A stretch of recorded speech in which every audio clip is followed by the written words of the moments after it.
Hello and welcome to episode 620 of the podcast devoted to the classic and sometimes not-so-classic genre cinema of yesteryear.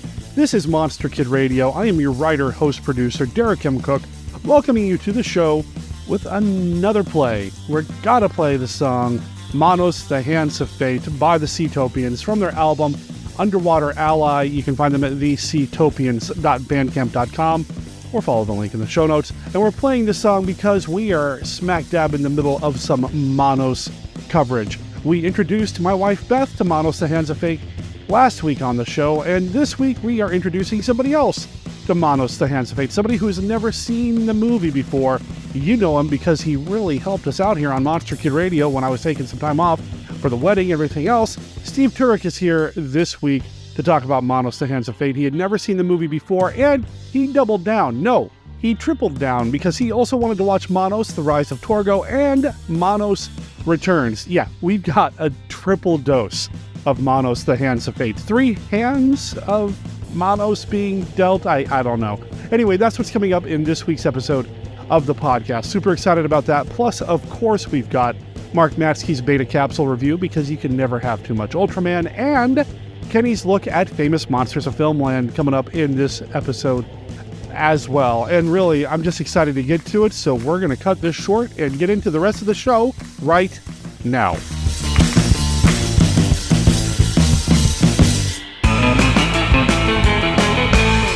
Bela Lugosi's Dracula, Monsters from Under the Sea, Atomic Frankensteins, and Grandpa Monster 2.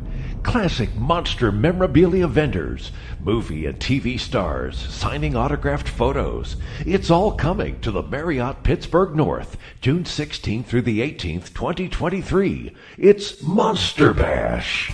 Fans who grew up with monster movies in the theater and on TV will descend on the Marriott Pittsburgh North. Hundreds and hundreds of fans. Don't you miss out as fans travel from all over the country to meet, shop, and enjoy classic monster entertainment. Coming to Monster Bash in June, Audrey Dalton, star of The Monster That Challenged the World, and Boris Karloff's Thriller TV shows. Charlotte Austin, who starred in Frankenstein 1970 with Karloff, and Ed Wood's The Bride and the Beast. Lynn Lugosi Sparks, the granddaughter of Dracula himself, Bela Lugosi.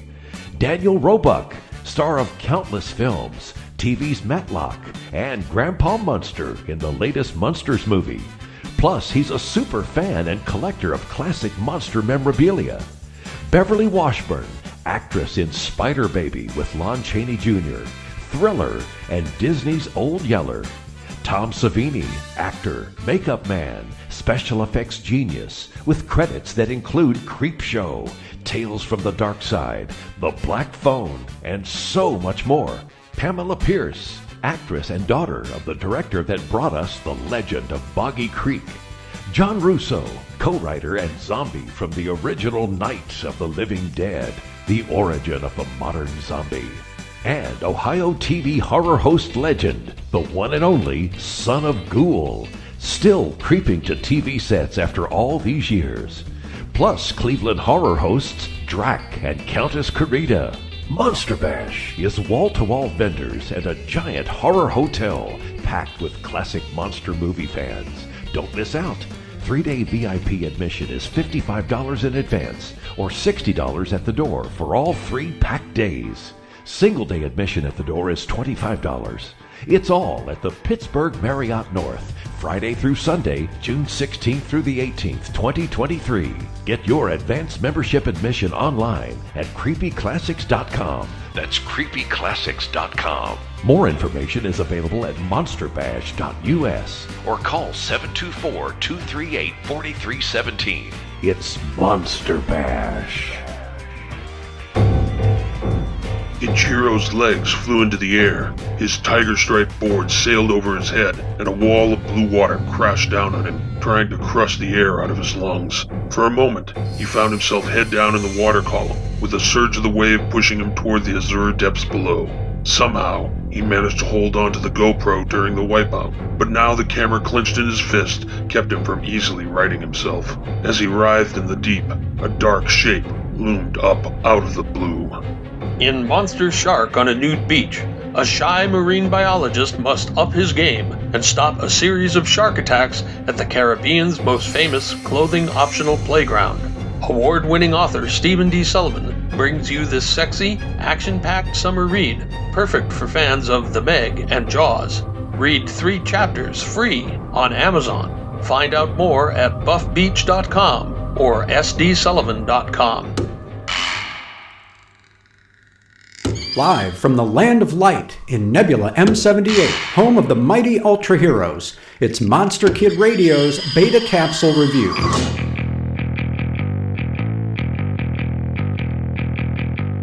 Return of Ultraman, Episode 14, Terror of the Two Giant Monsters, The Great Tokyo Tornado. First air date, July 2nd, 1971. Released theatrically with Episode 13, as Return of Ultraman Fear of the Tornado Monsters, as part of the Toho Champion Festival, December 12, 1971.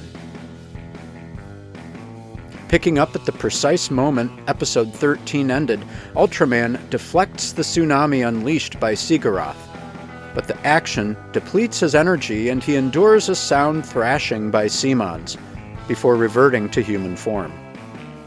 With 3 days to solve the riddle of Seamon's appearance before the Japanese Self-Defense Force attacks again, Go has a breakthrough. While visiting with the Sakutas, he observes their pet bird with eggs waiting to hatch, and hypothesizes that Seamon's has come ashore to spawn. Before anything can be done with this knowledge, the owner of the oil refinery prevails upon the military to attack a day earlier than promised, and their barrage not only fails to destroy Seamon's, but also summons Sigurath.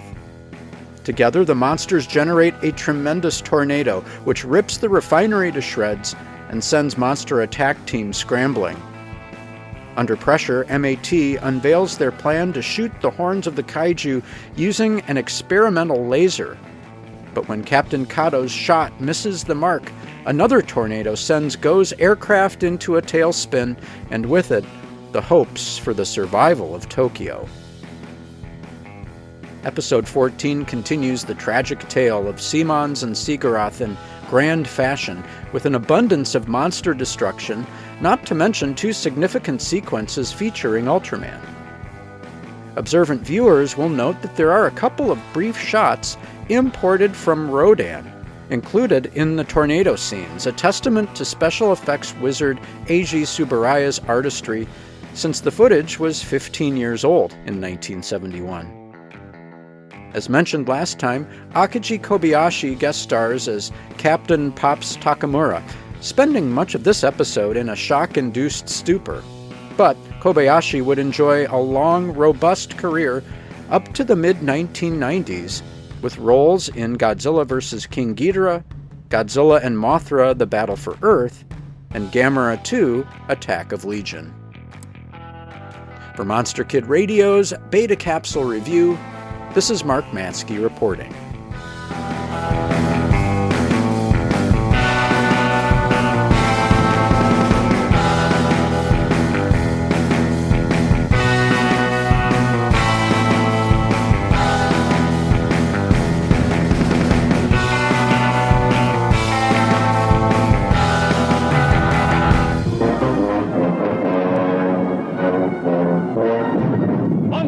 Is a skyscraper.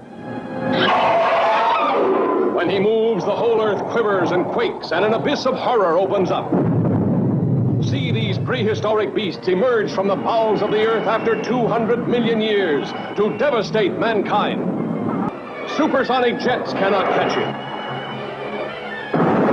Rockets cannot stop him.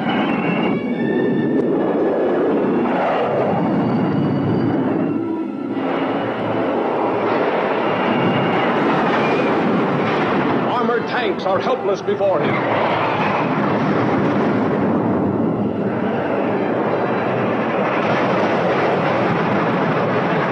Even guided missiles are powerless.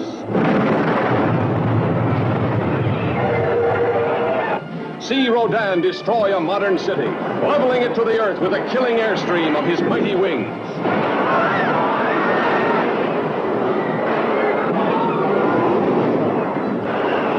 Nothing can stop him. Nothing escapes this monstrous beast of evil.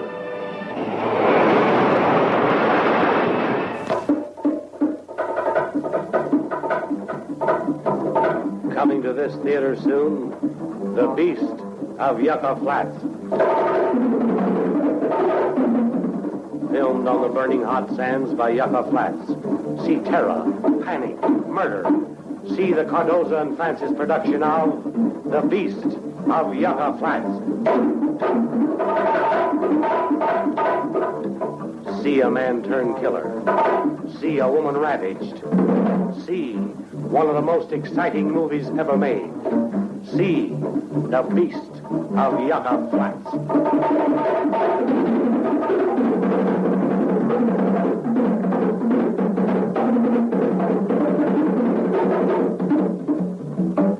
A killer on the loose. Death sweeps across the desert. Panic. A bloodthirsty killer stalks a moonlit desert. See The Beast of Yucca Flats.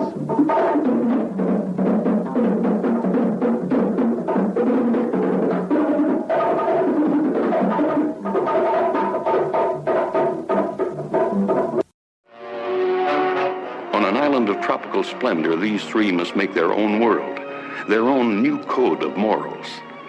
Where are you going? To Evelyn, and so to bed. We are married, you know, Martin. Increasing tensions reveal the driving, forceful possessiveness of the gambler. Please don't. And the contrasting, sensitive understanding of the lawyer, creating a triangle, dangerous and violent. The last woman on earth, born to bear the brand of two men. Ask me, though, Martin. I need you to ask me. All right, Ev, I do want you with me. So he's leaving, and not just because of what he did to you. Did to me? Harold, Martin didn't rape me. That's enough.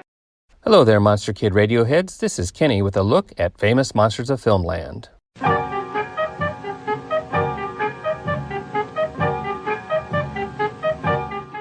This month, we are taking a closer look at the misunderstood classic, Manos, Hands of Fate.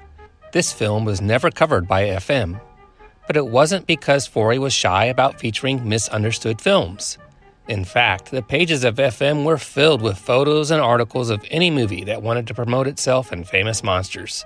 This month, we will take a look at several of them and see how FM sung their praises, most of the time, sight unseen.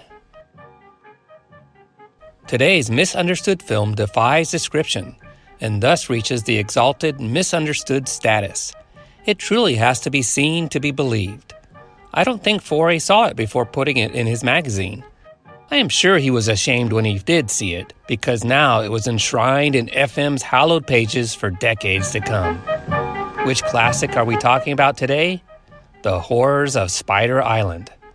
Let's hear some highlights from the preview article found in FM 34 from October of 1965, which messed up 6 pages with 8 photos and this commentary. We've been hearing about this film for a couple of years. If memory serves us right, it was made partly in Yugoslavia. It's already been released in Latin America, where they call it the Island of Terror. Now, about to be shown in the USA, you'll see it as The Horrors of Spider Island. 7 female dancers are chosen in Hollywood to fly to the Far East to entertain. En route, the plane develops engine trouble, wanders off course, and finally crashes in the sea. Fortunately, there's a small island nearby, and the girls manage to make their way there on an inflated rubber raft, together with Gary, the man who gave them the job. Setting out to explore their surroundings, they are drawn inland by a mysterious humming sound, which leads them towards a little hut in a jungle clearing. Together, they enter the building, and all are horror-struck to see a man suspended in air like an abandoned puppet, supported only by unbelievably large and strong spider webs.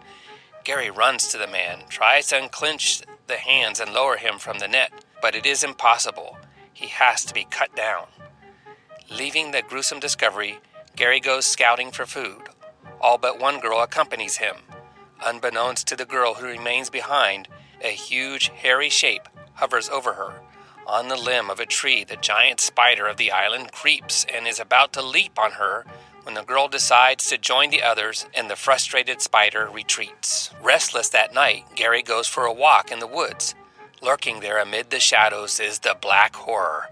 The spider strikes. With superhuman effort, Gary gets the hairy thing off his neck, shoots it, but almost immediately paralyzing pain hits him in his neck. He falls to the earth convulsively. Hair begins to cover his hands and face. The venom of the spider is turning him into a thing of horror. When the girls miss Gary, they go searching for him.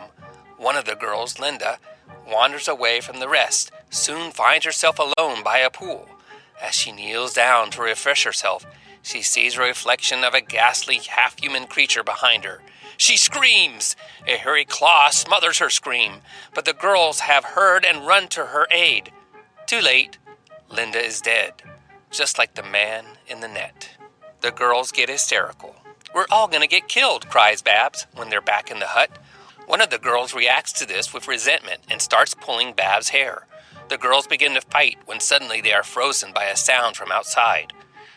Georgia is nearest the door and she lets out a terrible cry when hairy paws suddenly appear from the darkness and clutch her about the throat.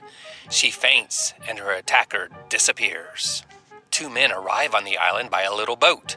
They do not know the girls are there, nor are the girls aware of them. Meanwhile, the girls find Gary's gun, thinking he has been captured by the spider. When they hear a noise, the girl with the gun whirls, only to be confronted by Joe, one of the new men on the island. Later on, one of the girls, Gladys, discovers the other man, Robbie, and brings him back to the hut. After some time, Robbie goes wandering. Gladys goes in search of him, and she discovers him at the base of a tree, apparently asleep. But when she tries to waken him, to her horror, he falls over dead. Then she hears the sinister zoom, the hum of the giant spider, and screams for help. Gladys runs for her life. In the shadows of the jungle, we see the hideously transformed Gary. Gladys climbs a rocky precipice. Joe arrives on the scene with the gun, sees the half-human Gary, pursuing Gladys, aims at him, but finds he is out of ammo. "Run back for ammo, quick," he tells Georgia. But before the girl can bring back the cartridges, Gary the monster confronts Gladys and forces her off the cliff to her death. Robbie rushes back to the hut, and so does Gary. There they meet and fight. Joe is getting the life choked from him when Georgia has an inspiration, lights a torch and approaches the monstrous Joe. Joe screams and flees. All the girls arm themselves with torches and chase the no longer human Joe. He runs into a quagmire and is sucked under by the quicksand. Those who remain alive are finally rescued from the nightmare of Spider Island. Whoops! I spoiled it. Don't be upset. If it discourages you to miss this flick, you will thank me in the end.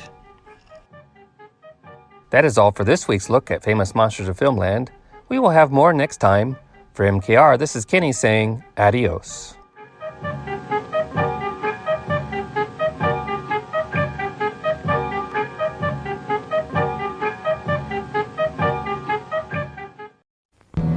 You will freeze as you watch a warped scientist become transformed into a godless beast when his bloody scalpel probes the forbidden secrets of a woman's flesh. In Atom Age Vampire, you will flame to the stark ritual of a beautiful girl's last searing dance, as tragedy forever mars her loveliness,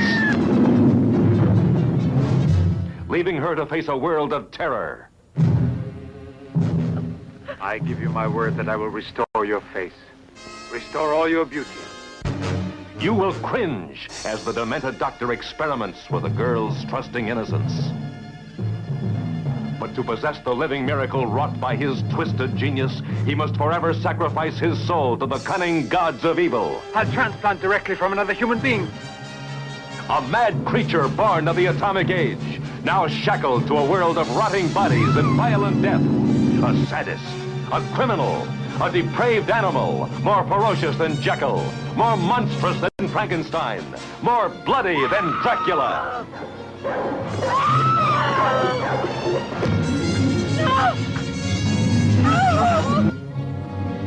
Fire a volley through the window pane.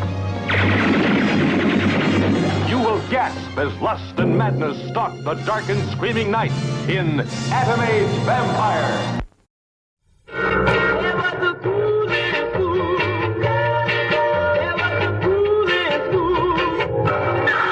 A scream a minute.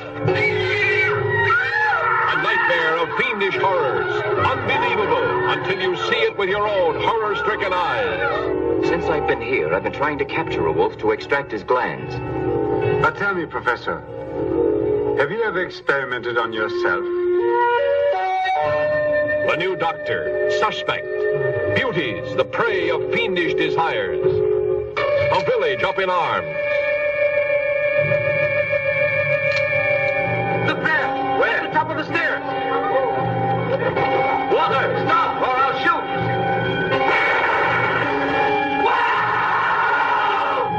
A Nerorama shocker.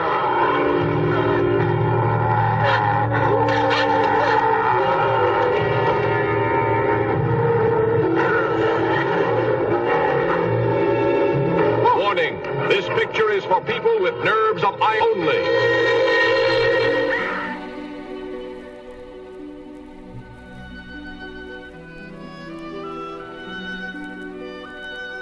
This is Count Vlad, but you may recognize me by my more familiar name, Count Dracula, and I'm here to offer you a friendly warning. Derek and his guests often get excited, and occasionally this results in revealing key plot points of the movies they're discussing. In your parlance, you might call these revelations spoilers. You know how the children of the night, monster kids can get sometimes. So consider yourself warned, and don't come begging to me to kill them for their transgressions afterward. I have more pressing issues to take care of, like that pesky Van Helsing. Listeners, I know you have not had enough of this man's voice. You listen to his podcast, and you listen to him here on Monster Kid Radio when I'm too busy getting married and stuff. So to thank him for all of his hard work in keeping Monster Kid Radio afloat, keeping the Monster Kid machine going, I thought I'd invite Steve Turek to come by Monster Kid Radio to talk about Manos, the Hands of Fate. Thanks, buddy. Oh, you're welcome. I don't know what it is as a reward or a punishment. You know, we'll talk about that as we go through. Oh, man. You know what? I'm not going to get too down on things. And yeah, I don't know what your take is, because I was shocked when you told me you had never seen Manos before when you reached out to me about this. So I don't want to, assume or put words in your mouth regarding the film or whatever. So before we get into all of that, how have things been going with you, man? We were talking before we started recording about all the stuff you're doing with your own podcasts. Oh, yeah, it's been a lot of fun. Alistair and I have been doing our Hammerama episode, and listeners, an episode that's going to be coming out later this month on Hammerama is we're going to be talking about Twins of Evil, and we're joined by one of the people from that was in Twins of Evil, Judy Matheson. So she's going to be with us for most of the episode, joining us in our discussion about it. So it's a little treat to have somebody actually from the movie helping us talk about the movie. I think that's a lot of fun right there. That's super cool. Yeah, and we've been doing lots of movie discussions on Frank Delastrito's talking about White Zombie, and I Walked with the Zombie will be out around this time. And I did a second interview with Daniel Roebuck that just came out. And if you go back to our early interview I did with him last year in the fall, we talked about The Munsters from 2022, and that he was in, where he played the Count, not Grandpa, because there were no grandkids during this movie. It's a prequel, but he was the Count, and he's going to be at Monster Bash this June. So it's going to be fun time to, get to meet him again and talk with them there, that kind of fun stuff. It's a lot of things on the hopper. And I got an interview that hopefully everything will work out. She agreed to it already, that ties in with all three of these movies. And who would that be, Derek? Who would be the one person that'd be in all three of these movies that I could interview? Monster Kid Radio irregular, Jackey Ray Neyman Jones. Jackie's awesome. And when you were telling me that you are lining that up, I was like, dude, I'm trying to get that lined up too. That's great. She's been on the show a couple of times here, and I can tell you, you're in for a treat. She's just fun to chat with. Well, I'm looking forward to it. And I figured I just watched the three movies, and I'll look at some of the other stuff she's done too before we do the interview. But like, if I'm going to do it, let's do it now while it's all fresh in my mind. Manos is permanent. How will it ever leave your mind?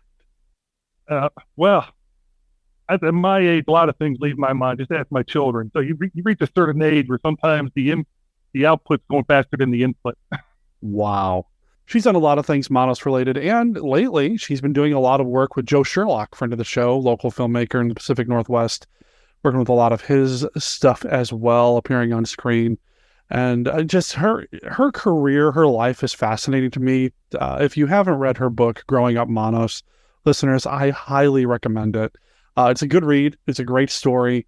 It's not just about the making of Manos. It's really an interesting, well, it's an autobiography, I suppose, and I would recommend it. I'll make sure there's a link in the show notes, of course.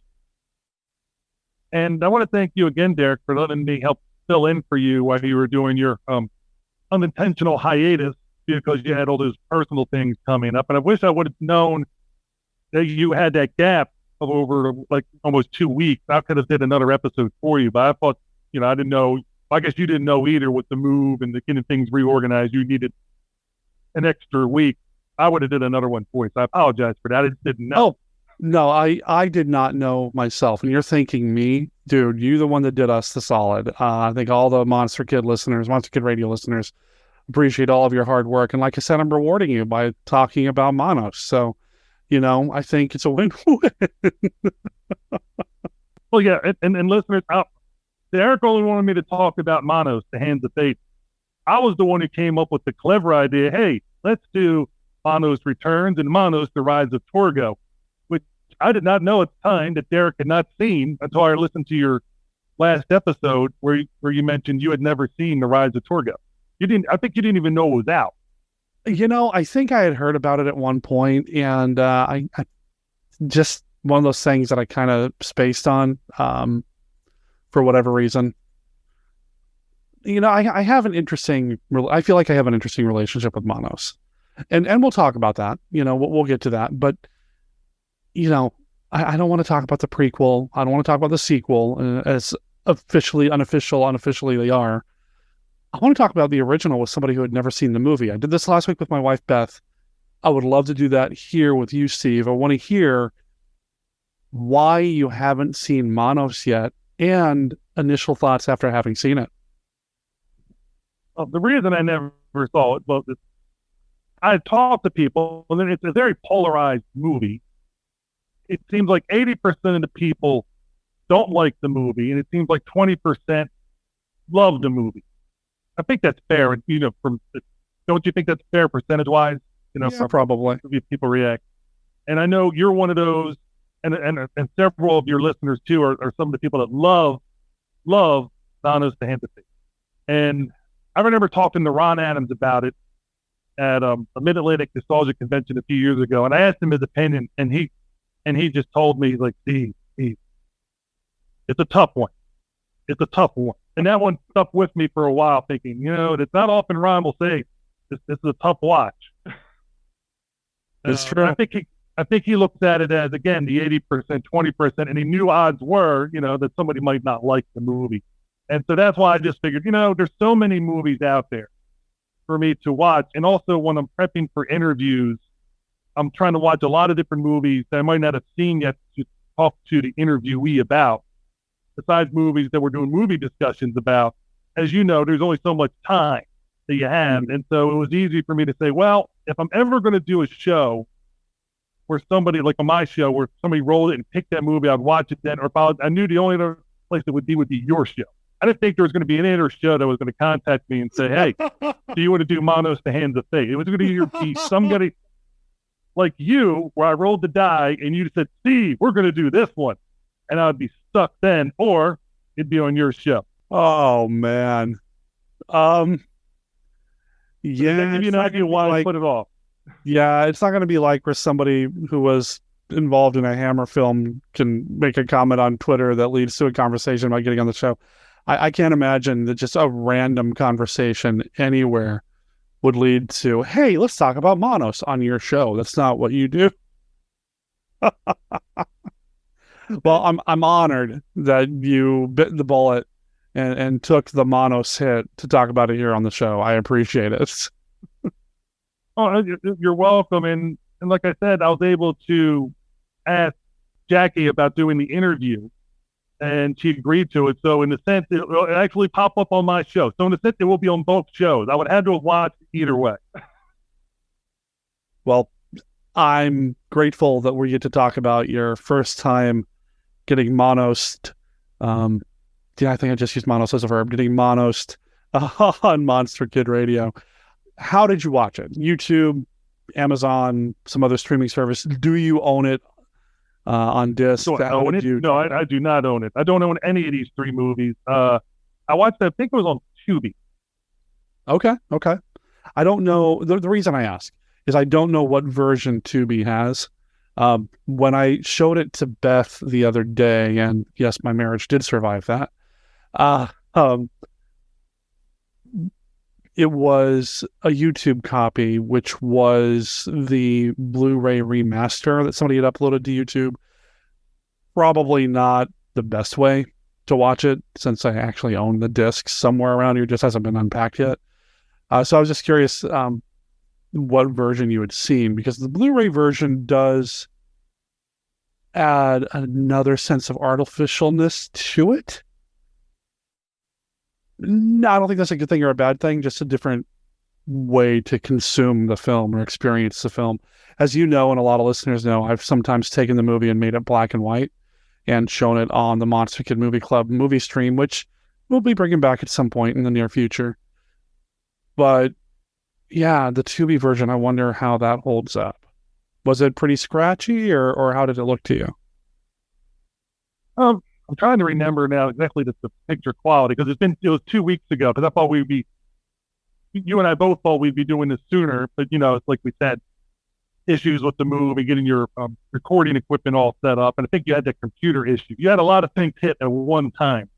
Yeah, like boom, boom, boom. I don't remember it being a bad version. I mean, I've seen some things where the quality of the print is poor.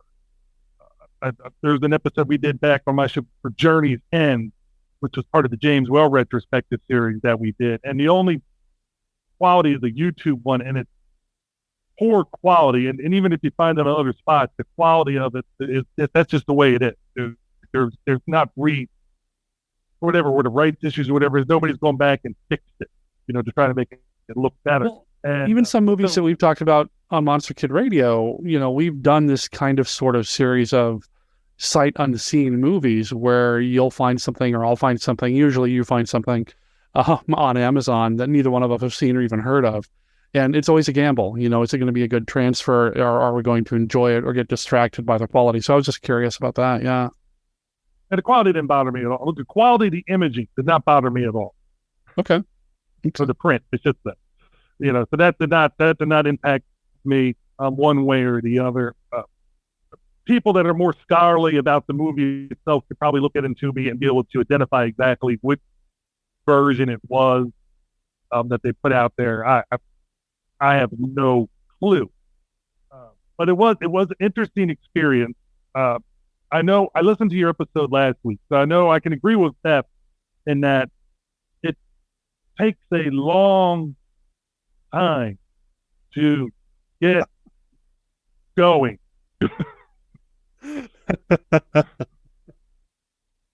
Make sure you are not sleepy when attempting to start this movie. No, you're not wrong. You're not wrong. It does open pretty slow. Once they get to the house, it seems to correct some of its pacing issues, but there's still a lot that just little trims here and there. But if you trim it too much, you end up with something that maybe runs 40 minutes, and that's not really a feature film anymore. So there's a lot of pacing and sluggishness at the beginning. That opening drive, it just goes on and on and on and on and on and on. You almost make me think of that Muppet song. It just goes on and on and on and on and on. Wow. All right.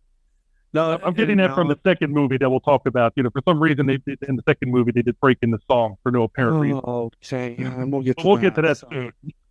We'll get to that. So, initial thoughts other than the long and the pacing issues. Did you enjoy the experience? Were you like, Derek, I wanted to do something different? Like, what was your take?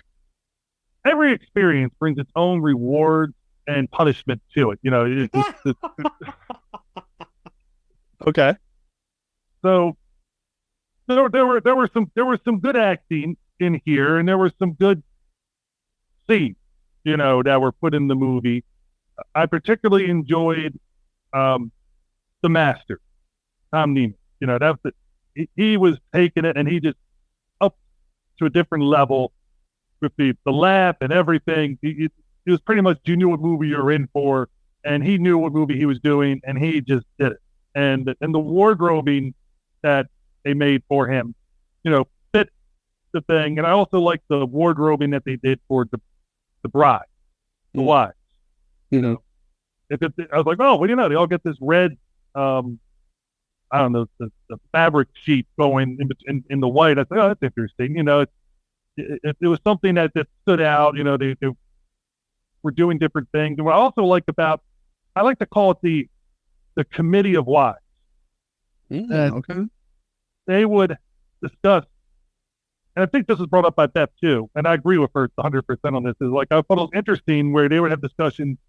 We should kill her. No, she's a child. It's not her fault. We should make her one of the wives. She'll grow into the role. And this whole discussion and how they had factions going back and forth. It was like the committee of wives, the parliament of wives, whatever you want to call it. It was interesting. You started to make me wonder about what is the power structure of this relationship. If one's called the Master, the other is called the wives. Is it all him? Is it them? Is it equals? Obviously, the overall in the movie, the whole premise, the Master, the overall power is Manos, but Manos was never really speaking. I don't remember Manos speaking during the movie. Like, came through the Master. Right. I don't remember.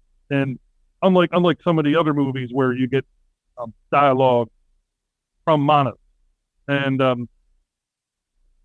so I enjoyed those parts. I enjoyed the dynamic of the Master, the wives, the interplay between them. Michael, the director, Howard T. Warren. Yeah. Oh, Hal Warren. Yeah. That was a chore to get through whatever he was doing. It was just like, I had to pause the movie and look like, who is this guy? And then I thought, oh, it's the director, the writer, the producer.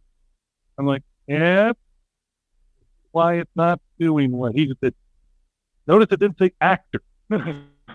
Sometimes it works, right? An independent filmmaker casting himself as the lead.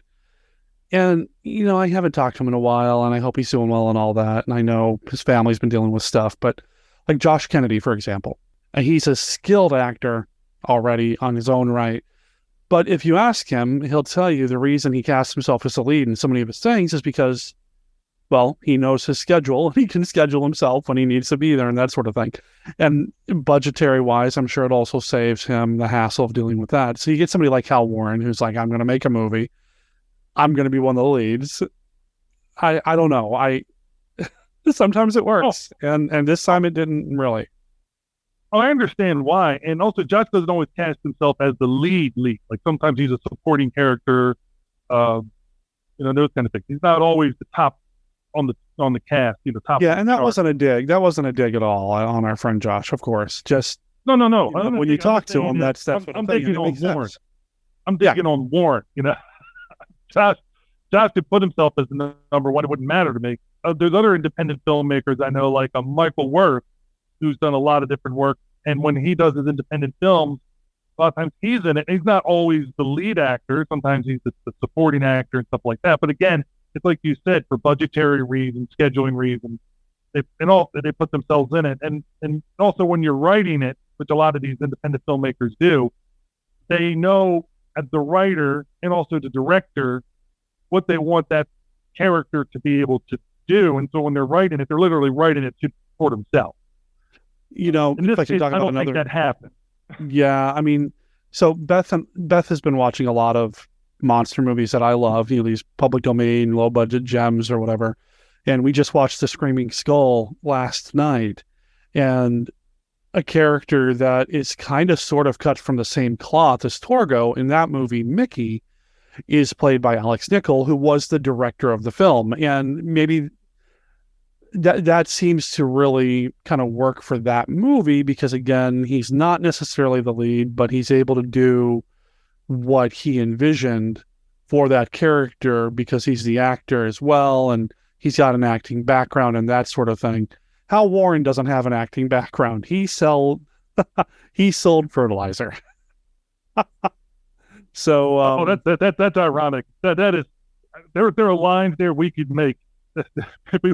Beth made them repeatedly when I told her that. She's like, "Oh, so he's used to shoveling." Yeah, okay. He went right where I was thinking, but yeah. It's and you know the lore behind how Manos came to be, and a bet with somebody about whether or not he can make a horror movie, and all of that. I don't know. It's an interesting story. I would have loved to have been the fly on the wall during the conversations that led to the creation of Manos. But he surrounded himself with a cast that had acting experience. Tom Neyman, the master, did a ton of theater. So he brings this theatricality to the master. Torgo, John Reynolds, tons of theater. He brings the theatricality to what he's doing. So sometimes you have these moments, and then other times you have Hal Warren. Well, yeah. But now, this is the way I'm going to take it, because I know Monster Kid Radio is always positive. I'm going to take the fertilizer thing and think, in order for crops to grow, flowers to bloom, you need good fertilizer in the ground to help nurture the flower, the fruits, the vegetables, so we can have good sustenance. So, yes, he's a fertilizer salesman, but with the proper placement of the fertilizer and with the proper crops, we could have a great bounty. Wow. That's deep. Well, yeah. I mean, of course, assuming the farmers are able to do their job. In this case, I think there's a lot of problems with the farmers taking care of the crops, which pretty much is the director, the writer, and the producer. Yeah. It goes back to the same person, Yeah. And like I was telling Beth too, for listeners, if you haven't listened to last week's episode, that's what we did. We talked about it with Beth, who had never seen the movie. I am so curious. I know at one point there was kind of a copyright question regarding whether or not this movie's really in the public domain, because supposedly the screenplay for the film had been registered, but then nothing really came of that whole story, and it kind of just fizzled out, and the guys who were talking about owning the rights went away. I would have loved to have read the original script, because I still wonder how much of this movie got changed in the edit booth when they were doing the voiceover dialogue, when they were doing all the ADR, because that's all this movie is there was no sound recording on set at all. It was all done in post. So I'm curious as to whether or not the original screenplay was different in any way. Well, yeah, I've seen better sound recording, ADR recording in kung fu movies from the 70s and 80s than here. Yeah. No, that's true. There's some of the matching up of the dialogue and all that. It doesn't work. Now, I think John Reynolds, Torgo, is an interesting thing for me. There are parts I really like what he's doing. There's parts there I just don't get. And I think I'm not blaming the actor. I'm blaming the editing and the directing of what was filmed. Because, depending on what angles you're taking and what you're going to be able to see, I think sometimes there was poor shot selection for what they were trying to convey, which hurts the performance that I'm able to see of John Reynolds, Torgo. Okay. So there are some things where I wish I would have been able to see, like when he was reaching for the bride, and you see the hand doing all these things. You can never see that many shots of him. Like, why can't you have the shot where you have the bride's shoulder and you're seeing his face? More often. It was always the hand reaching in, doing these different things. And I think that's nice. We see the hand there, but we're not seeing the bride's react. We're just seeing the shoulder, the hair, and the fabric. Where if it would have been reversed, and we're able to see his facial expression, see what acting he was bringing to it. Then I think it might have helped a lot better. Like the conflict that may be going on in his face about, the master has all these and I don't, type of thing. I would have liked to have played it better where you have that shot going in that way instead of, to me, it was a directorial choice. And a lot of times they can only have time for so many shots because they're doing it low, quick, and fast. Low budget, quickly, short amount of time, and they have to do it quickly. And but I don't know. What do you think? I mean, I think we could have saw more from John Reynolds' performance, depending on shot selection. And I think it could have been because of timing, but also could be because you have an inexperienced director not knowing what shot to set up. Well, that, and he's limited in terms of what he can actually capture on film because he's using the tail ends of cast-offs from other projects, from other editing houses and things like that. He's only got like 30 seconds of film that he can use. So he's got to get in there and shoot as quickly as he can and get what he wants in all of these shots. There's no opportunity, unless you're watching the opening credits during these long driving scenes that don't really go anywhere. There's really not an opportunity to do a longer, more subtle performance. He's got to get in there, hit the basic beats, and get out. And, he's working with, as much as he's working with actors from the theater, he's working with a lot of cast and crew that this is the first time they've done anything like this, the only time they've done something like this, and maybe they just didn't have the ability or the knowledge or whatever to pull it off. And I think you're right. I think Torgo could have been developed a little bit more. I don't think it's John Reynolds' fault. His demons regarding whatever he might have been on or whatever aside, there were some things there to really make that character interesting. And it would have been great to spend more time developing that character on the other side of the camera, because John Reynolds was doing everything he could to make that character something unique. Yeah, and I'm not blaming John Reynolds at all. Absolutely not. I know a lot of people bring up the demons issue with drugs, but there's also a lot of performers that have a lot of great work on film or songs and stuff like that were partaking of different substances. Sure. Those kind of things. And it did not impair their performance one way or the other, or might have enhanced, who knows. Well, and you and I will defend. Well, you and I will defend like Dracula versus Frankenstein with Lon Chaney, who, that was his last film, and he had succumbed at that point to pretty much everything he had been doing in his life with the drinking and everything, but he still gave it his all, and I still think it's a decent performance. So that aside, I don't think that really can take away from what like Chaney was doing in Dracula versus Frankenstein or what John Reynolds was doing with Torgo. Oh, I'll disagree with you right now. It was not a decent. It was a very good. I enjoyed it. I remember seeing that movie, like I said, when I was a boy, and the thing that stayed with me for decades until I saw it again was the main thing was Chaney's performance, especially with the dog and that kind of stuff. So that was the thing that stayed with me for decades. So that's why I said it had to be good, because look at a terrible, unless it's extremely bad performance, then it might stay with me for decades. But this did not stay with me in a negative way. It stayed with me in a positive way. So that's why I say it's a good performance that stayed with me for decades after. Sure. Okay. Yeah, I think go ahead. I think what's also interesting with this movie is the music. Now, I've heard the cue. I don't know what it started. I think when Torgo was walking the first time. How did it go? The little stinger.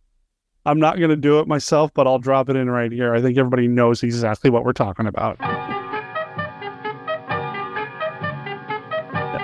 I thought that was going to actually be utilized more often every time we saw Torgo.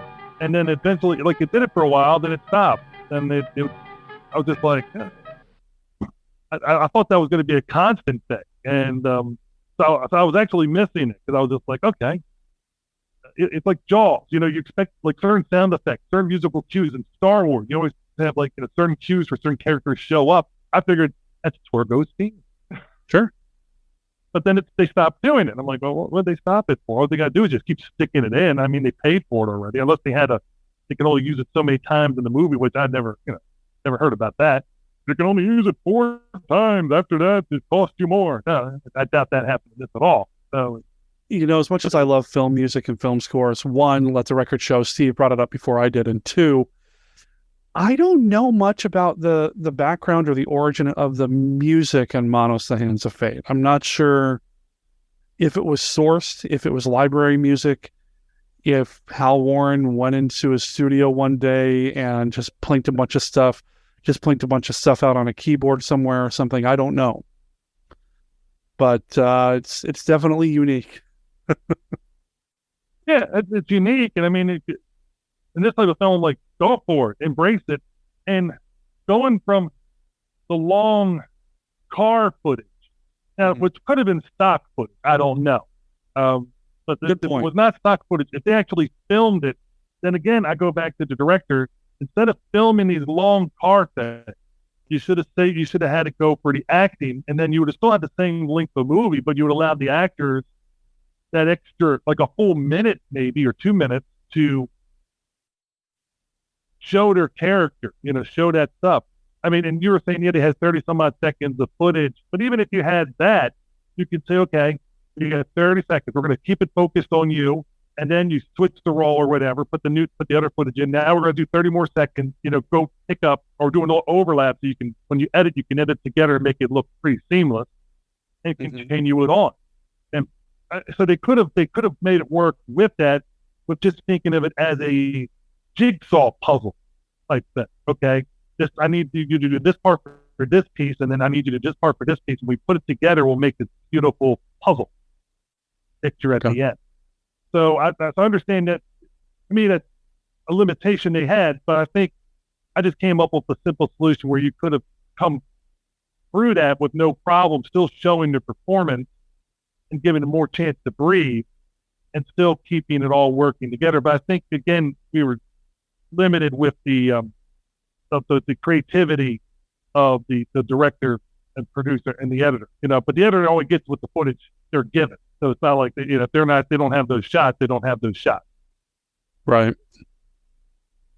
But no, overall, it was not a bad experience. I did not feel like I was tortured, pained, maimed, or anything like that from it.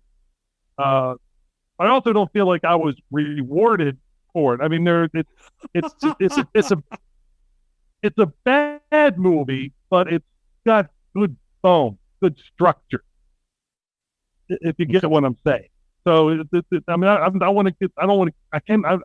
good faith cannot recommend people watch the movie, because it really depends on your taste of movie. If you like these type of movies, these low budget, independent movies made with interesting talent, at the higher level, but with people coming up there and doing their best to make it work, then yeah, you'll like this movie and you should enjoy it. But I mean, it takes a while to get going. There are some performances that you can gravitate to and enjoy, and there's some things there that they keep doing over and over again, like the couple in the car always making out, which went on for the longest time. There must be nothing at all to do in this town, and this road must be forever.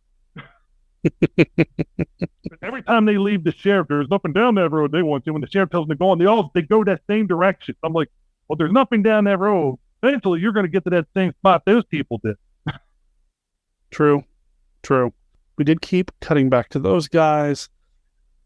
Structurally, I don't know. Maybe, again, I wonder about the script, and I wonder about how many things had to be done on the fly.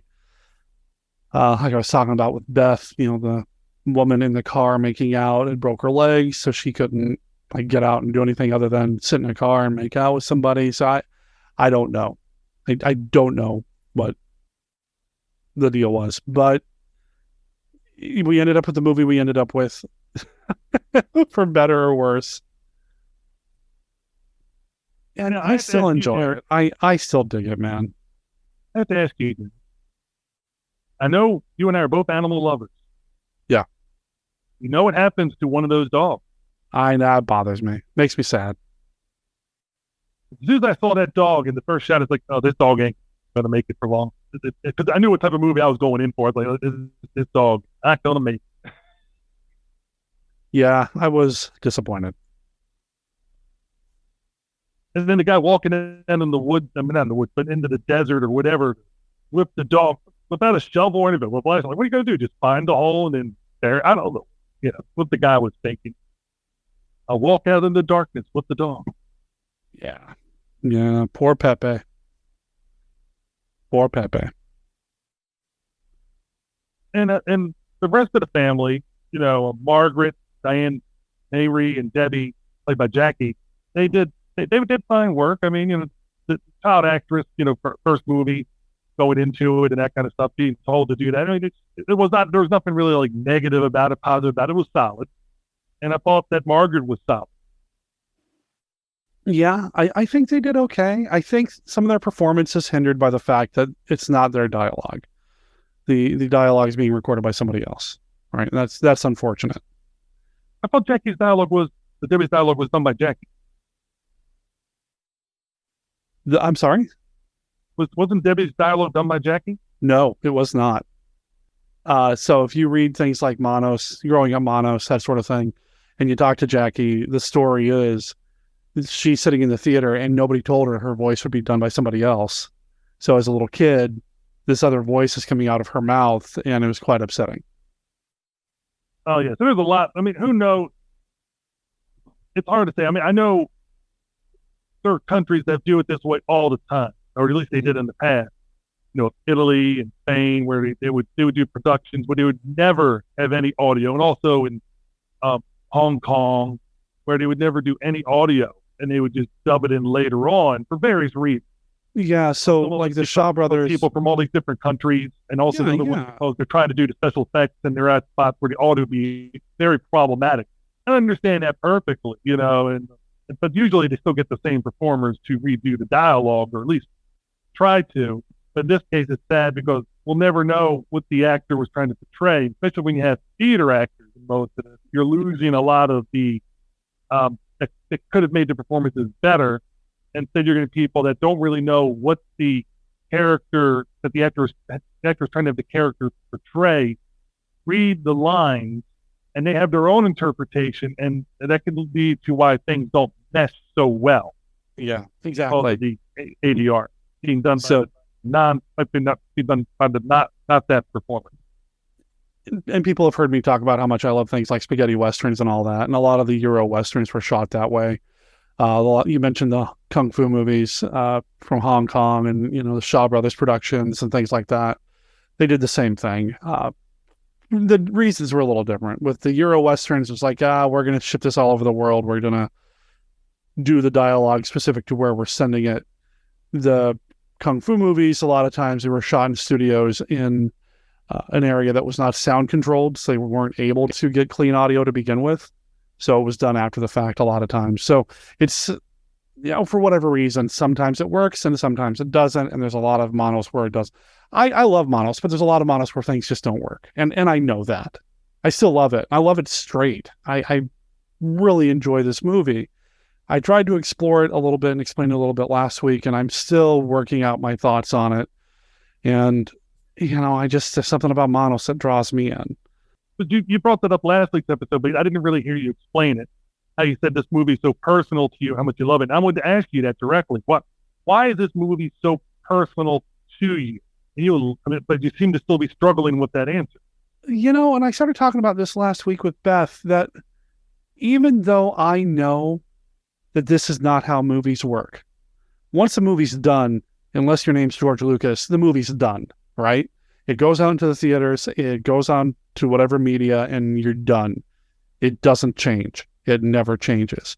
But there's something about Manos that when I'm watching it, I'm still wanting it to be better. I'm still rooting for it the entire time. It's an underdog thing. Maybe I'm kind of voting for the underdog here, knowing full well that these people probably did not have any business making a movie in the end. I'm still watching it, hoping for a better outcome, not for the characters, not for the story, but for the film itself. It speaks to me as somebody who thought he was going to be a filmmaker when he grew up. It speaks to me as somebody who's really into that DIY aesthetic. I love regional filmmaking and regional films from the 60s, 70s, and 80s. It speaks to me on a creative level. And I think as a creative person, it really kind of touches something inside me. It makes me feel like, well, I could have done that. It makes me feel like I have done that. It makes me feel like that these guys, if they tried just a little bit harder, they could have done it better. So there's just something about it where I'm rooting for the movie the entire time, knowing full well it's not going to change the outcome because that's not how movies work. I know this, but I just wanted to succeed, and I'm cheering for the underdog. So maybe that's part of it. And I understand what you're saying, because this kind of reminds me of the movie I did with Dominique on your show, the Ghost of Hanley House, where there's bones there and a structure where it could have been a very good movie. And sometimes, and I know Dominique says it's already a very good movie because it speaks to the inner goth of her and that kind of stuff. But it's just, sometimes these type of movies can sometimes make me mad because I'm like, you had this premise, you had this idea, you had this thing. If it only would have been executed better, it could have worked out really well. Now, having said that, let's say they did execute this movie better. Let's say they moved it up not to where it was a great movie, but it was solid. And let's say it still did no business. Well, nobody would know about it because it ended up coming out the way it was. And then because of riff tracks or whatever whatever. I don't watch those things, but they did that thing with it where they made fun of it. It ends up becoming this movie that's more well known. So I look at it, I'm tempered my thoughts about this could have been a better movie with the fact that, hey, it's more well known now than it ever would have been if it would have been if it would have been done a little bit better, then it wouldn't be known at all. It would be more of an afterthought. But because the way it was done, it ended up being this thing where a lot of people know about the name of the movie, even whether they've seen it or not. You say Manos, they know, oh, I know what you're talking about. Manos. But don't call it Manos. And you're like, no, it's Manos. Well, there's a good way to segue into the second film that we're talking about here. Oh, yeah. Because that shtick is used in Manos, the Rise of Torgo, which I had heard about this movie, and then it quickly fell off my radar. So when you brought it up about talking about this movie, it caught my attention. It's like, wait a minute. So I went and I watched it, and I watched it off Amazon. That's what I did too. I paid my $2.11. It was $1.99 to rent plus my state tax of $2.11 that I'll never ever see again. Yeah. So, oh boy. How to talk about this one? I know how to start us off with this one, Derek. Okay. Derek contacted me about doing a podcast. I said, hey, let's do Manos, the Rise of Torgo. Derek said yes, and now we're talking about it. Oh, boy. Right? It just comes out of nowhere. The one girl singing her Goat Love song, and then Torgo singing multiple times.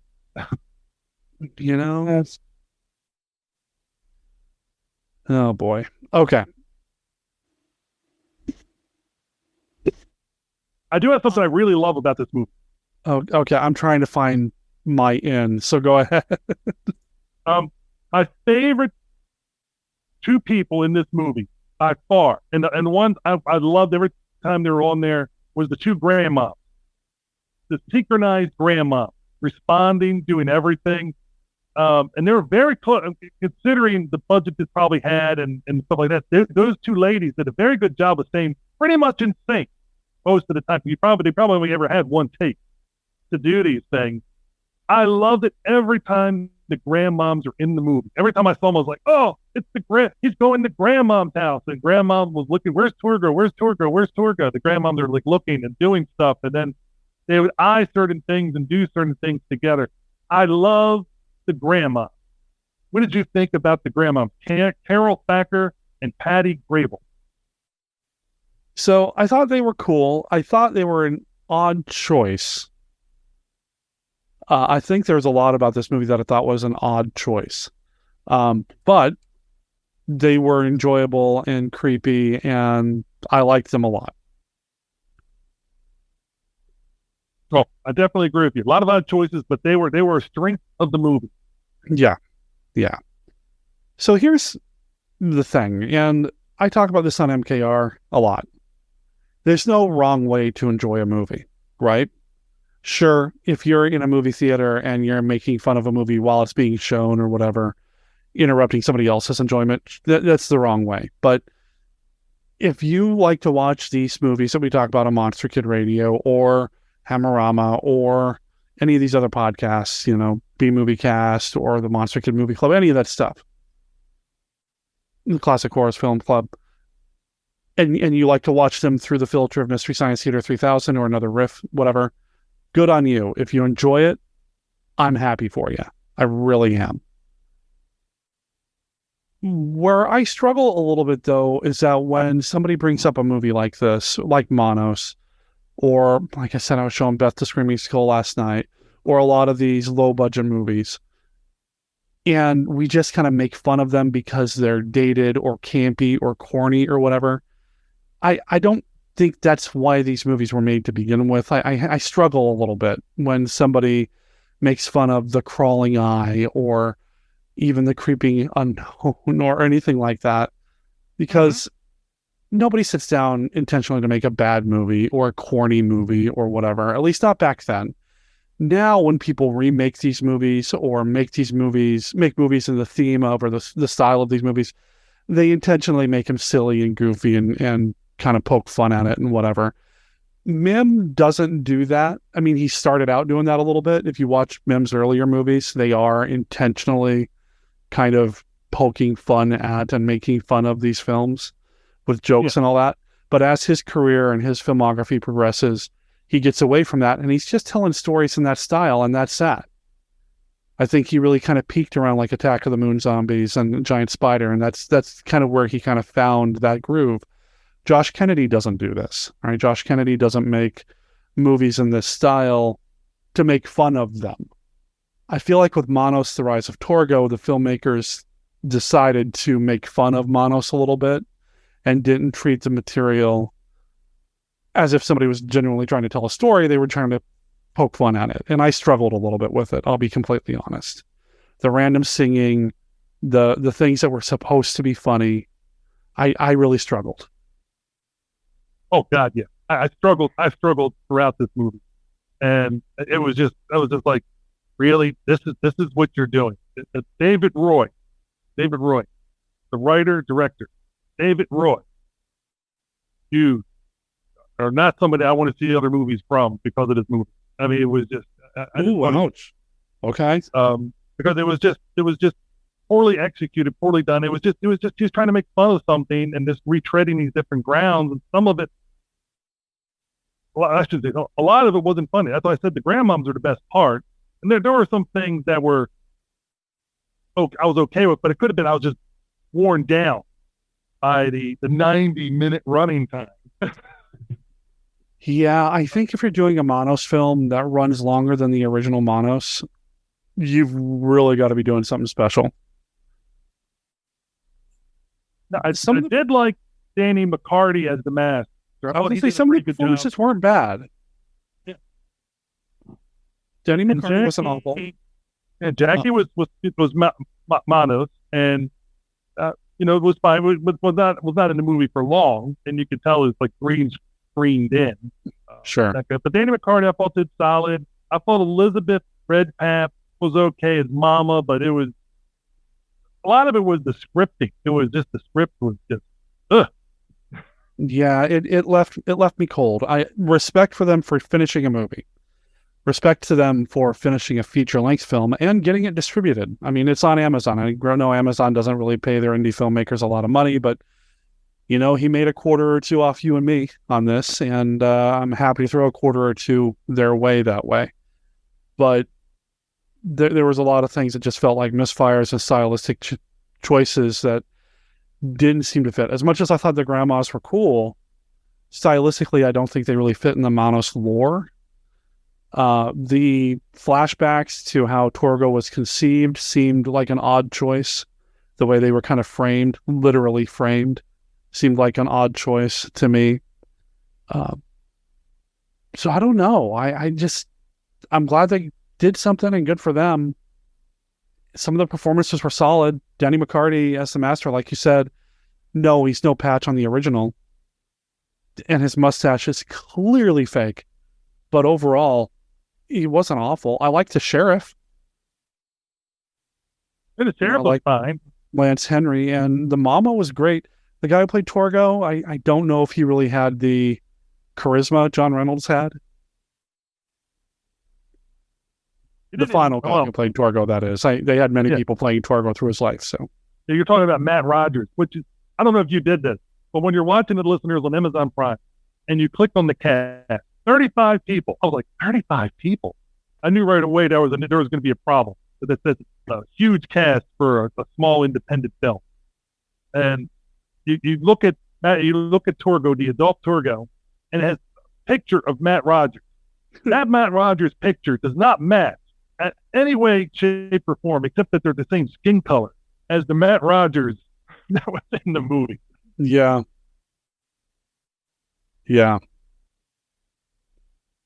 I don't know. It left me cold.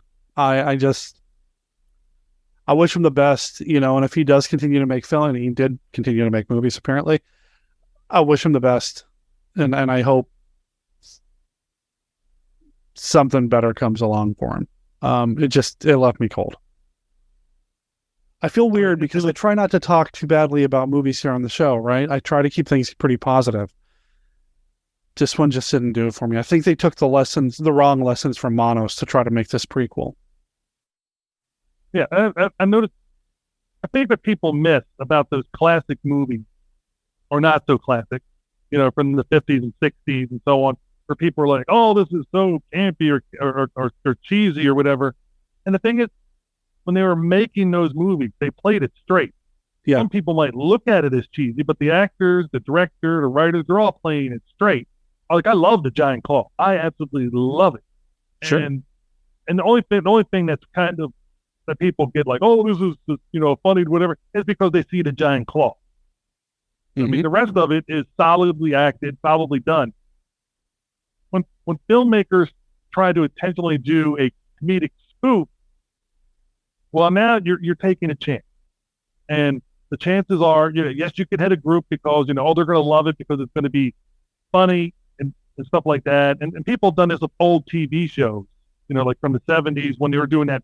Remember, for a while there, the 70s and 80s, when they were rebooting them, they were like, oh, we're going to make them funny instead of playing it straight like they did in the TV show, because that's what we're doing. And some of them worked, a lot of them didn't.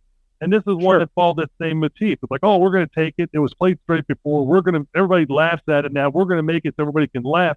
A lot of the jokes didn't land. And then you offend the original audience that actually enjoyed the movie because they're going to watch this like you did and I did. And you're just going to be like, there's nothing here for me as a viewer. Now, other people, you might love this movie. I mean, it's just, there are things in there, like I said, that I did enjoy.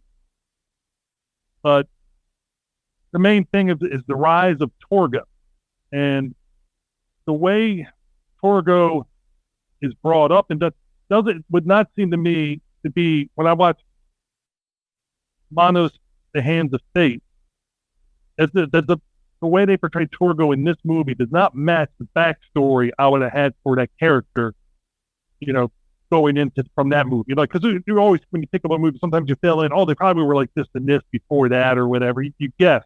These are none of my guesses right here. That his mama raised him by eating tons of chicken and all this other stuff. It's just, and the mom is just total crazy. Yeah. So it ends up a fight with crazy mama versus Manos at the end, in the wives. And dang, is she a good shot? Yeah. I mean, there's definitely something at the core of Manos that I feel like the Rise of Torgo missed. Am I curious about Torgo? I mean, I think we kind of talked about that a little bit when we were talking about the original film. There were some things that the original film did not do that could have made Torgo even more interesting or compelling. I think the original film does Torgo, the character, a disservice. There's more there.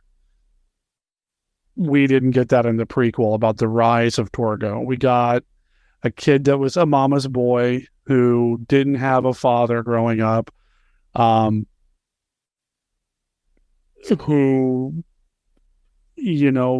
doesn't have a lot of friends and falls into this cult of Manos. And okay, now he's under the master. I mean, there's really nothing there. Plus, we never really talk about his legs. And I mean, that's a big part of the lore of Torgo, right? It's like, what's up with those legs, dude? So, yeah. I thought they explained that because they did a thing where they had to give him new pants, and they never showed. Yeah, but it's still. I was waiting for the reveal. That was the one thing I was waiting for the okay, let's see what happens to his legs. So they said they're going to do this transformation spell, so none of the wives will ever want him. They do the spell, the wives last, and we don't really see what the legs become. And I'm like, you're killing me. The one thing left, and you don't deliver a good image or any image really of what it, and the actor, because of his physicality, was not able to do the walk like you would expect to see, like the John Reynolds did, where you're able to see that walk, that movement. And I know he had the braces on or whatever, but this actor was just, I guess they didn't give him the braces, or maybe he couldn't put them on. I don't know. But it was just like, I was expecting to see that. And it just wasn't there. He did struggle to get up from a laying down position, but he didn't walk the way I was expecting to see that classic movement. Yeah, exactly. So I don't know if really have much else to say about the movie, except I would never recommend this movie to anybody. Okay. Well, I don't want to get too down on the film. Just that's not what we do. But yeah, it's, if you're looking to have a full Manos experience, I don't know if this one would be quote unquote required viewing. However, the other film in the triptych of movies we're talking about here today, Manos Returns, I'm a huge fan of, and I think this one, I love it for the most part on the promises of the original film as well as its own promises that it makes. This is the best of the living. This one here, I really enjoyed. I was watching this one. It's like, oh, I can watch this one again right now if I wanted to. I mean, I really enjoyed Manos Returns. It was just so solid, so well done, especially compared to the other two. And listeners, to give you an order, I watched them. I didn't watch them. I watched Manos: The Hands of Fate. Then I watched Manos Returns, because it's on Tubi also, if I remember right. And I did Rise of Torgo last. So I should have done this one last, but this one is like, oh, you feel so good after watching it. You're like, okay, they did a lot of things nice here, including having the return of the master, the real master. Right. So I'm sure most people who are into Manos know this. Tom Neyman, who plays the master, is the real life father of Jackey, who played Debbie in the original as well. So you've got Jackey taking the role back again as Debbie. You've got the master back. You've got Maggie. You've got Diane, well, now Adelson in this film, but Diane Mari comes back as the mother.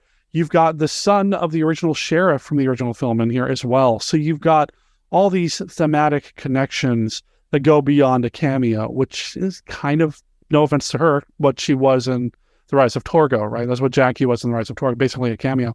You actually have her and all these other pieces from the original coming together in a movie that does play it straight. And I love Diane's performance of Maggie in this film. So good. It was wonderful. I mean, I was watching it saying, wow. I mean, I was blown away to so, you could tell she was so much better than she was in the first film. And it was just like, and she was able to play crazy and roll and act up, because you wonder, like, is she crazy? Is she not so crazy? Is it an act? Is she both? Does she have hot moments of lucidity? I really like that. And I like the whole thing about they really played up learning about the place. Yes. And that I would like to learn more about. Like, what is this place? Because they had a lot of people doing cameos, including one person who I interviewed in the past, George Stover. Yeah. One of the characters there. And they did, his filming was done in Baltimore, and they put it into the film. So I was just like, because I knew George Stover was in this when I talked to him, when I interviewed him prior. And I was like, oh, this would be cool. Let me look for George in there. And it's like, oh, it's not just one part. He's in there for a few different parts. I don't know whether they were like people that have visited before and they're now spirits of the place, or they're just trapped in different compartments, because it's hard to say, because they have their experiences, which we learned from seeing Maggie's perspective, are different than what's happening in the realm that most of the characters are in. I thought that was well done. It could have been played up even more. And if they ever do a sequel, I would love to see the place really examined. Yeah. Yeah, I really like that they kind of fleshed some of it out, but they still left enough mystery there. I like that we had the other characters. So we even have kind of an explanation as to why Torgo is still running around doing stuff. And this Torgo seemed to hit more of the Torgo marks than the other Torgo. We even had the reason, kind of an explanation as to why he's there. You know, we are permanent. None of us can leave this place. And all of that is really kind of played up here. Manos Returns was directed by Tonjia Atomic. Joe Sherlock was the cinematographer on the project as well. So it was produced up here in the Pacific Northwest. And I don't know, it seems to have a lot more heart. It really seems to kind of get it and have its heart in the right place, you know? Yeah. And they did appropriate homages to the first film. Where, you know, they weren't doing it campy. They were just doing it, you know, you had the couple that were kissing in the car. You had the sheriff, you know. You had some of those tropes, but they, unlike the prior film we talked about, they were done, I think, appropriately or better than in the first film. Because, again, I think they had, you know, it's a lot different when you're shooting things digitally, too. You don't have to worry about how much film you have. And I'm assuming this was done digitally. I don't know. Could have been done on real film. It was digital. It was digital. Yeah. And that's the advantage of digital, is that you don't have to worry about, oh, we only have 32 seconds or whatever. They you brought up before. And Stephen Shields as Torgo was doing a very good job of channeling the earlier Torgo. I thought, you know, because he had the braces on, he had the movement, and I like how this could be one of the other reasons I had a problem with Rise of Torgo, because I saw him in this order. I was under the impression that Torgo could not be killed in the place. Like it was almost like one of those things where you had in the House of Mystery and the House of Secrets in DC Comics, where you had Cain and Abel, and Cain would keep killing Abel, but Abel kept coming back because it was just the thing. You know, it's like, oh, he kills you, but he keeps coming back. And I thought it was that same principle of Torgo. Like, they do these things to him, but they start off the movie with, I think, stabbing him or something, whatever. They say, we're going to kill him, and then yes, there he is again. I'm thinking, okay, Torgo immortal, and that's why I started to wonder. I was really wanting to see this backstory, and I thought it was going to be more of a fantastical, supernatural backstory to it. So that could be a reason why I was so negative on that middle movie prequel, and that could just be the baggage I was bringing in. I'm trying to throw some positives to that way. It could be my experience because of what I was expecting. But what did you think? I mean, did you think that Torgo could be killed from what you saw from this film? From this film? No. Now, we see him run off into the dark in the original movie, and that's that. And I think we're just meant to assume that he's done, where Torgo's going to go out and die, and that's that. But this one really kind of changed that up a little bit, but by expanding in the lore in that way, it seemed to make sense. Yeah, and I like how they kept his hand missing from the first film. Yes. Because that was cut off. It proves he can't regenerate a whole appendage back. So he's not like Deadpool. Right. And there are things I really enjoyed about that, and I enjoyed a lot of these newer characters that came in to the movie, and they seem to be played better. Now, the scripting wasn't always perfect with them, but it was just they're exploring the place and learning different things about it. I thought that was done well also. Overall, I really enjoyed this movie. And I think if anybody enjoys Manos the Hands of Fate, you must see Manos Returns. You know, back in the day when this was in production and they did their fundraising campaign, I was part of it. I own a Manos Returns t-shirt. I have a Manos Returns lapel button. You know, I was there. I was part of it, and I was very happy to be involved in a small, tiny way in getting this movie produced, because I think it really does deliver. It is the last time we see Tom Neyman. He unfortunately passed away either during the production or shortly thereafter. The movie is dedicated to him. And, you know, he does what he needs to do to appear in the movie the way that he does. He's not as active in the movie as he was in the original film, but his presence is still there. Jackey just knocks it out of the park. She does fantastic. And Brian Jennings is the sheriff. I don't know if the first time I saw this, without knowing, if I would have known that was the son of the original guy. I feel like he looks and sounds just like his dad. I would have thought that's the guy. Somehow he's now aged a bit, you know?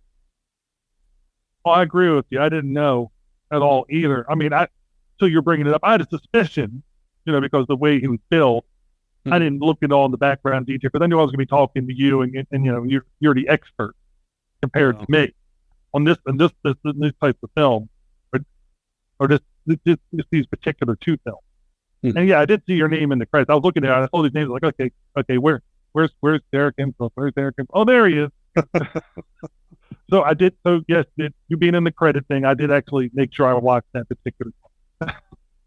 Well, and how cool for you too to be watching this, and then to have a guy who's kind of sort of local to you, or at least used to be local to you. I don't know if he's still out there or not. I guess he is. George Stover, you know, being Baltimore guy, appearing in this.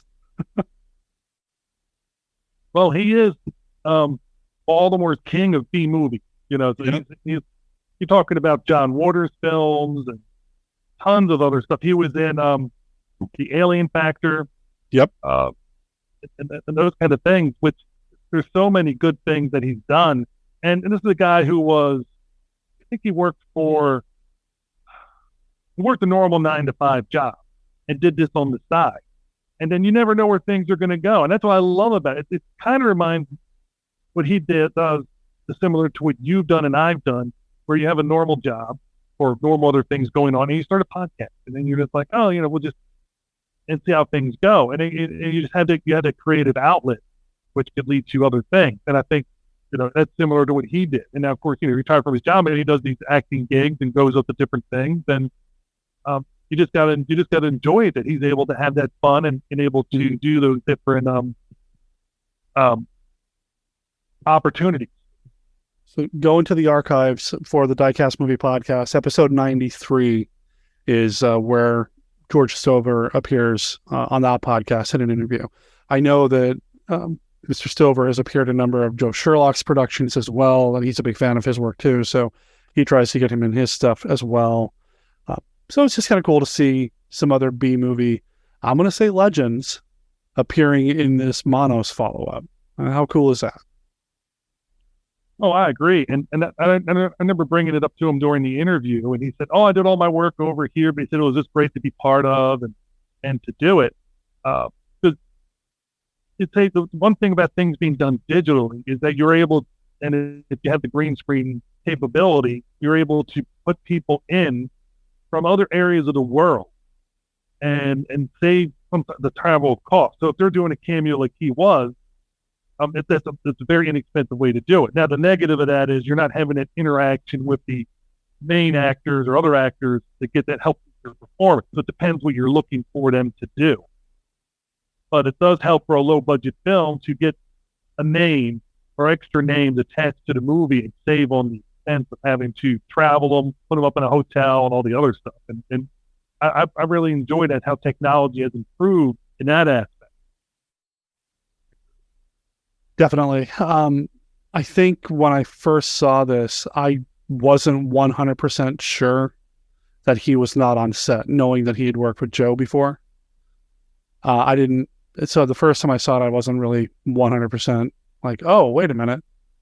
He's not really there, but for what he's doing, it works. And again, technology makes that possible. I'm trying to imagine what Hal Warren would have done with today's technology with Manos. I think the movie could have been a lot better if he had better tech. Well, I think there would have been a couple of things. One, he wouldn't have had to worry about the time, how much film he had. He could have did multiple shots, depending on what his technology, what kind of cameras he's using. Consider it's low budget. I mean, nowadays you can just literally use your phone. You get a gimbal, and you can take the shots and do it that way. And I've known people that have done feature-length films that have played in the theaters and have done really well. Ceremonies that did it 100%. I shouldn't 100%, but virtually everything was done by their phone except maybe some special effect shots. Those kind of things. So and they look great. You would never notice. So depending on the hands of the people that are using the technology, yeah, it could be very well done. Or at least worse, it'd be like a YouTube video person doing their thing. And there's a lot of people that have done YouTube videos that look really good, and gimbals are very inexpensive. Sure.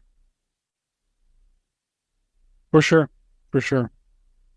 Well, I think I'm waiting for you to use. I'm thinking, Garrick, we should give you a gimbal with your phone and a little microphone thing, and then to send you loose in the public, and you come out with this great footage, and then next thing we know, Derek M. Cook film me. It's in the works. I'm just going to say that, okay? It's in the works. So now I'm going to be like Sam Kinison and just go, do it. No, there are things in the works. I don't know if anything I end up doing will have the staying power of Manos. Won't be as permanent as Manos, but yeah. I am trying to slowly get the Monster Kid radio machine back up and running, which does mean reaching out to people and getting interviews and that sort of thing. So I'm trying. So we'll see what happens with getting other interviews done and getting other projects off the ground, that sort of thing. Doing things like visiting Manos, something that I do truly love, has made it a lot easier, and doing it with people that have helped out Monster Kid Radio, that are important to Monster Kid Radio, and people that I like spending time with, like you, Steve, has definitely made getting this Monster Kid Radio machine back up and running a lot easier. So I want to thank you for that. Thank you for talking about Manos with me for as long as we have here. I know we've been going for a while now. So we're talking about 3 different films. We are talking about 3 different films, but it's still a lot. And I appreciate your patience. And thank you for humoring me. And let's get into the nitty gritty of why we love this stuff. And, the heart behind things like Manos Returns and Manos and Hands of Fate really kind of kept us going, even though we kind of had a prequel we weren't really a big fan of. So I appreciate you taking the time, man. Thank you. Oh, you're welcome. And as Meatloaf said, 2 out of 3 ain't bad. Oh, wow. All right. Hey, I might as well go. I mean, great song, great music reference, great singer. And, of course, Rocky Horror Picture Show has Monster Kid Radio cred. Well, at least you didn't sing it this time. Okay. No, I only did that for those parts where, oh, trust me. I don't think I sang as bad as the guy playing Torgo did in that. And I think I was pretty much on par. Okay, well then. No, I'm joking. He sings much better than I do. But it's just, I highly recommend Manos Returns. I think that's something everybody should see. But in order to enjoy it the most, you have to watch Manos the Hands of Fate. And I think, and that, like I said before, it's gonna depend on what you like as listeners, that kind of thing. So I would say watch that one. I mean, you should see it at least once, just to know what the world everybody's talking about in order to be able to speak intelligently about it, whether you like it or don't like it, you should see the movie. I hate it when people say they did not like something and they never saw it. Like, this movie's crap. What'd you see? The trailer. Other people say, well, you didn't see the movie. You really don't know whether it was good or bad, or it has so-and-so in it, so it must be bad, or so-and-so directed. I'm like, you don't know. Watch the movie. Then you can talk intelligently about it one way or the other. And I think if you watch that one, definitely watch Manos Returns. They're free on Tubi. You get little ads in there, and then you'll be able to make your own decision. And I think it's definitely worth it when you get to the second film. The second film makes everything shine and it makes the first film, in my mind, feel better.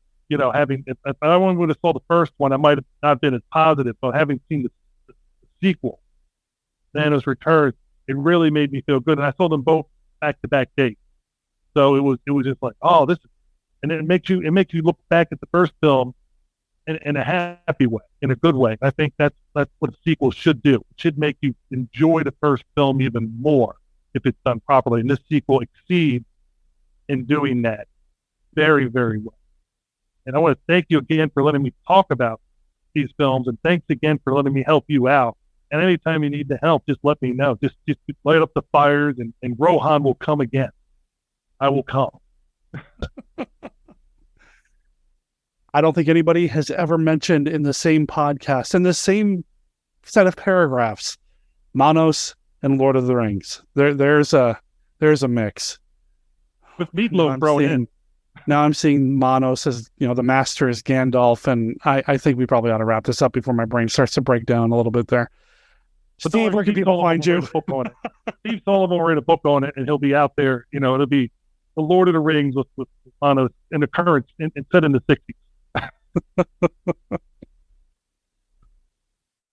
Oh, man. Where can people find you, Steve? They can find me in Reisterstown, Maryland. No, they can look up the Diecast Movie Podcast in any podcatchers. Our home is Spotify. So if you go to Spotify and type in Diecast Movie Podcast, it'll pop up. We've done over 160 episodes. About 45% of them are interviews, 55% movie discussions. Like I said, we did a James Well retrospective series where we talked about a lot of his movies, not just the genre films that you talk about, but the full try to get more into the body of work that we were able to find readily available. Mm-hmm. We also are the home of Hammerama. That's a subsidiary series of Diecast Movie Podcast, and we've got our 15th episode coming out again, Twins of Evil with Judy Matheson. So Alistair and I were beyond the moon enjoying talking with her, and her interview will be coming out right before that. So you'll be able to hear her talk in more detail about her career, and why she picked the scene she did for Twins of Evil, which once you hear about it, obviously it's a no-brainer. Everybody would have picked that same scene for the same reason she did. And if you're wondering what those reasons are, this is called a tease. And if you like Frank Dello Strito, his episode's coming out where we talk about the classic zombies. Yes, voodoo zombies. And we particularly focus on White Zombie and I Walk With a Zombie. And we talk about his new book that'll be coming out, Patron Saint of the Living Dead, where he goes into some historical fiction type thing with those movies, and you'll learn more about it there. And we do things besides the classic monster movie things. We hit all genres, and we've had Derek on the show before with Black Samurai and things like that. So, Derek, you're going to be coming on the show again. Also, Derek and I did Conan the Destroyer. Mm-hmm. A couple episodes of Derek on there, and we'll be rolling the dice again. And once Derek gets less busy, getting his things all moving, we'll get him back on the show, picking a movie. I'm sure it'll be exciting and fun, and people will be like, oh, Derek likes other movies besides classic monsters. Yes, he's a well-rounded person. I'm something. You are amazing. You do a great show. Congratulations to you and Beth again, or Team Death, as you like to go by. I hope you guys have multiple decades of happiness and enjoyment and have that fun. Enjoy yourselves, you young little couple, you. Oh, boy. Okay. Well, this young man here has been sitting too long in one position, so I need to wrap this up so I can stand up and kind of loosen up these joints a little bit. Otherwise, I'll be walking all day like Torgo.